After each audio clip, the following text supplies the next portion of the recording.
Welcome back to Is It Wrong to Have Girls in a Dungeon? Anime Review, Episode 22. Yep, waited, a little over 4 months for this particular review. Yeah, basically this came out on April 28th.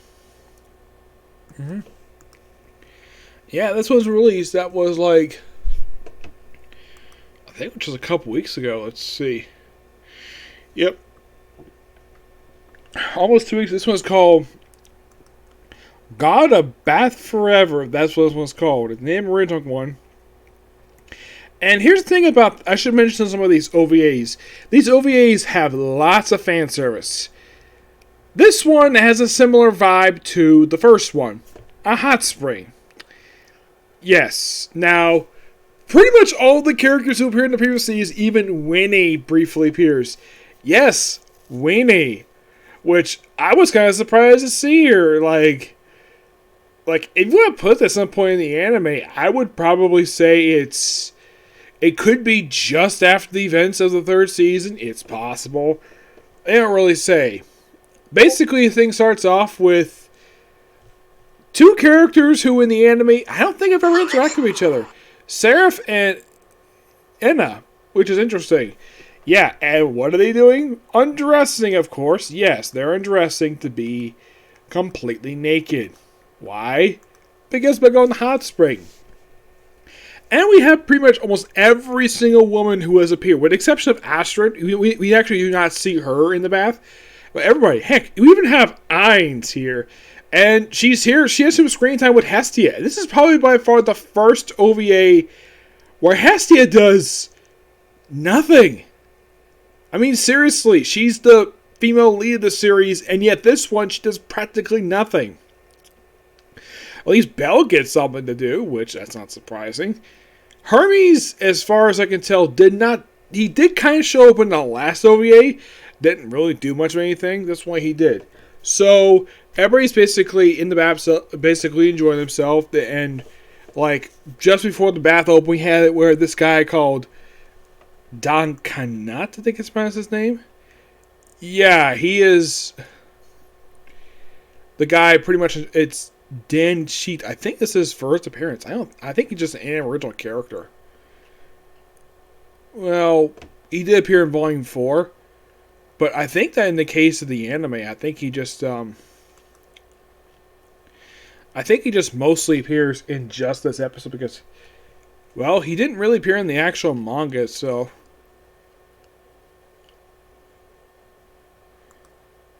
Yeah.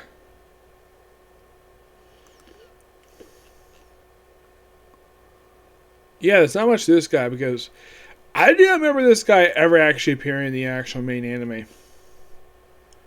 No, not really. If he did, he basically was a brief cameo. Maybe for season 1.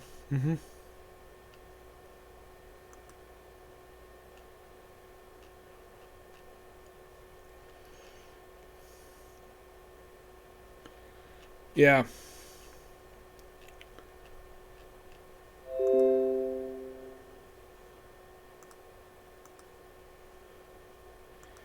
Yeah, if he did, it was basically just for a brief cameo.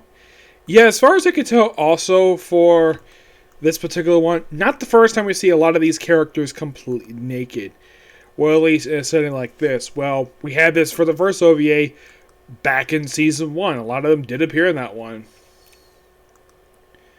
Yeah, so we had it where the Maka Guild, the familiar, yeah, they're jealous over this guy's bathhouse that he just sprung out of nowhere. Oh yeah, and they also have his healer appears in this one, where she's very special healer. I'm not sure how rank she is. Apparently she's a master healer. Okay. Not much to this character at all. She appears briefly a few times. This doesn't get a lot to do. Excuse me. And of course, Belle and Wealth are basically just finish the bath. It looks like he had a glass of milk. Yeah, it looks like to me. It looks like a big glass. Looks like a glass of milk. Though of course Ganesha's here, and he is having A big, humongous one. One about this freaking size drinking this damn thing. And he's like, that was delicious. And of course, Wealth and Belle just basically finish up theirs. And then they go outside, presumably go home, and then the Mafia family just happen to kidnap Belle. Yep, they just happen to come across him, so they kidnap him. And of course, they explain that, I believe her name is Nestia. She's one of the members of the Maka Guild Familia. She, along with, of course, Maka himself, is here, along with Daphne and Cassandra. Interesting, to say the least. Cassandra herself gets a little bit to do in this one. Not much. Yeah, it's almost like the Maka Familia are there, but they just don't do a lot in this one. Yeah, so the plan is simply just to infiltrate the place. Of course, Wealth just happens to come along because he was searching for Belle. And also before this, we actually have it where, like, apparently the bench that Belle was sitting on was actually Hermes, which, given what kind of person he is, I'm not surprised.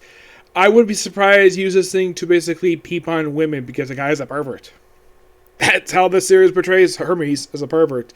And of course, Don comes down, offers some coupons, and they do this weird thing for about 5 minutes.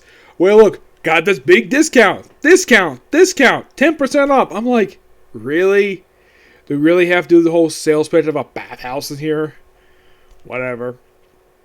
And of course, they go detailed plans, and they try to give up like, okay, let's have basically Hermes, Wealth, and Belle cause a distraction while everyone else just infiltrates the actual bathhouse. And first they were going to infiltrate the men's bath. Like, nah, we're not going to this would be boring. So, typical Hermes goes to the women's side. And they just run around like crazy. Like, you have him running one direction, you have Wealth and Belle run another direction. Wealth, just by sheer coincidence, just happens to run into a Feist he's a goddess he's got a crush on. And then he runs away, and then he's never seen again in the OVA because I'm like, really? Yeah, he runs away, and of course, Hermes gets chased by a bunch of women, and he's dragged off to another corner. Like, some mysterious person grabs and hides behind a bunch of boxes. And it turns out it actually is Andromeda, who apparently off-screen decided to beat the living crap out of him. Which, yeah, that's typical for her to do, beat the crap out of her own god. And he has no problem at all, basically, with his captain of his guild, of his familia, beating the crap out of him because he's a pervert.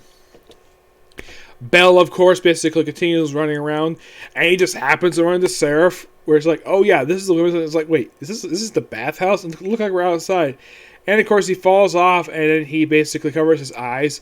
She slips on the bridge, and he grabs basically her towel, which is wrapped around her chest. And it looked like he falls on her. Then, of course, it's unknown if he sees anything. Also, there's a really interesting little sensory thing here. We have Hestia. Clearly, she's naked, and yet we don't see her chest that much. Like the cover of her nipples, we have... what's her name here? The Fox Girl. Let's see if I can find it here. It is... Let's see if I can find it here. I'm trying to find her name here. Hirahum, yes.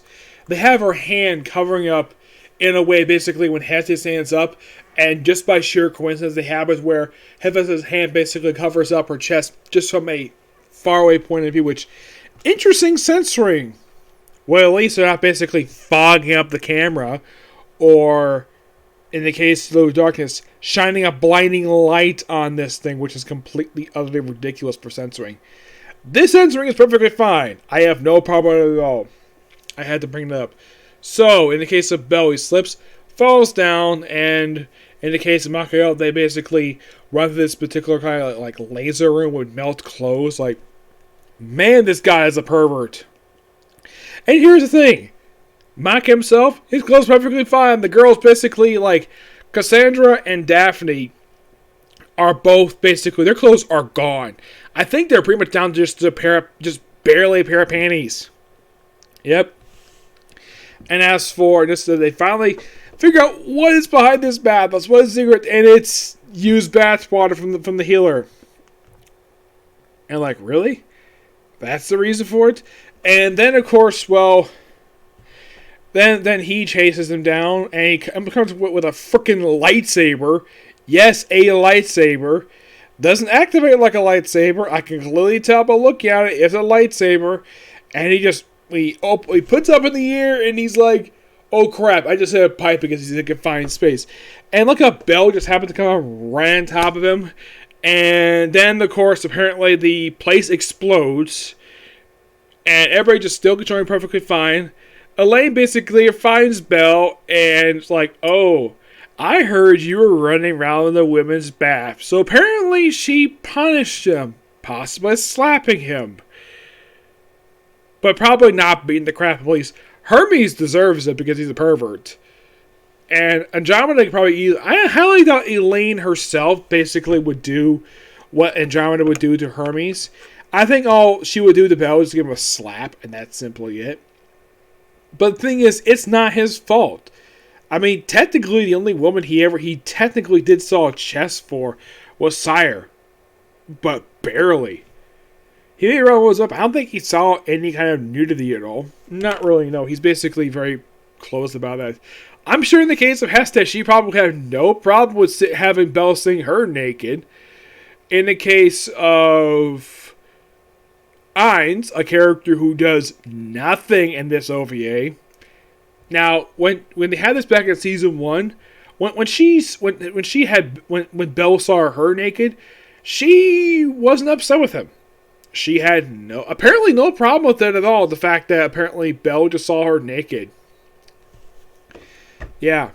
So, and the thing ends basically there, like, oh yeah, we're going to build it. Yeah, in the case of this particular OVA, a lot of the cast are just here for like quick cameos. And I'm like, really? You have Lily, probably one of the female leads of the series. You have her, Hestia, the female lead. You have pretty much most of the women in this particular series appear in this OVA, and they do nothing. Mostly just Belle, Hermes, and Maka get a chance something, and maybe Nissa. And that's it. The Hestia Family Guild, they do practically nothing. Yeah, I'm like, really? Yeah, really.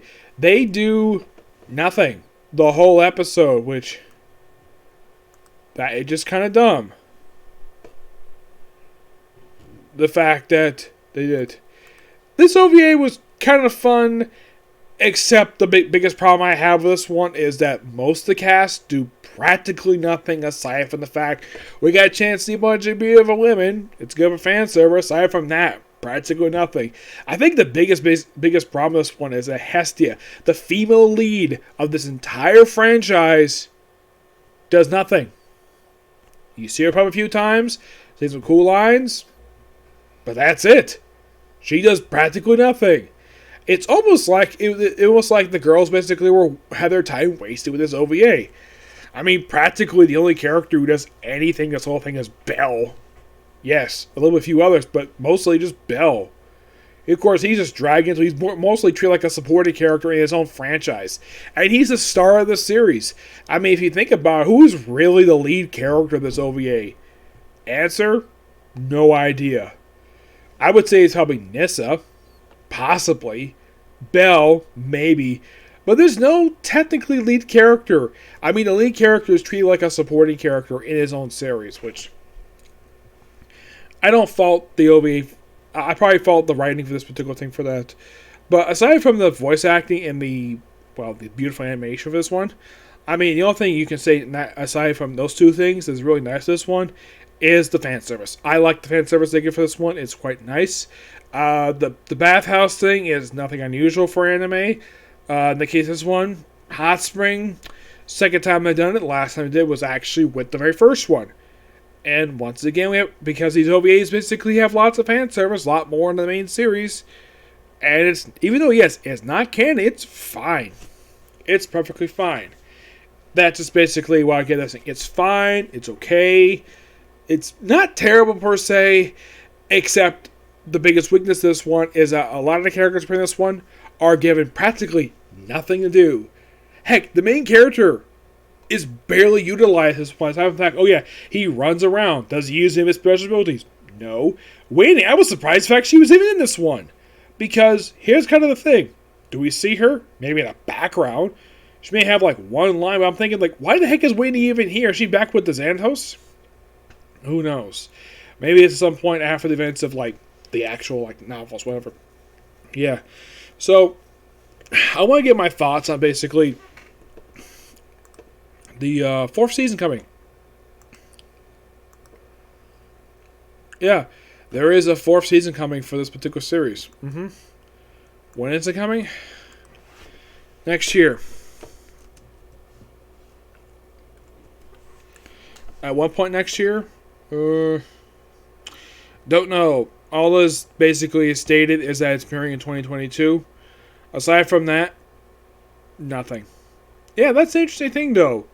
The fact that we had this fourth season announced for next year, and there is like no release date for it. I'm like, really? I'm happy the season is getting. I'm so happy the season is getting a fourth season because I like this series. I wouldn't be surprised though if the fourth season that books 12 to 14. Yeah, but here's the thing: if they get to 14, please, for love of God, don't do 4 episodes. Given how the fact that book 14 is by far the longest book of the whole series at 416 pages, you need more than 4 episodes. You need about 5 to 8 episodes to cover this one book. The first book I can see it be done about 4 or 5 episodes. Second book, the 13th book is like really short. This one I could possibly see about 3 episodes covering this one. But in the case of the fourth book, it has to be 5 to 8. Yeah. That's the message of just okay. So that's it for this particular review.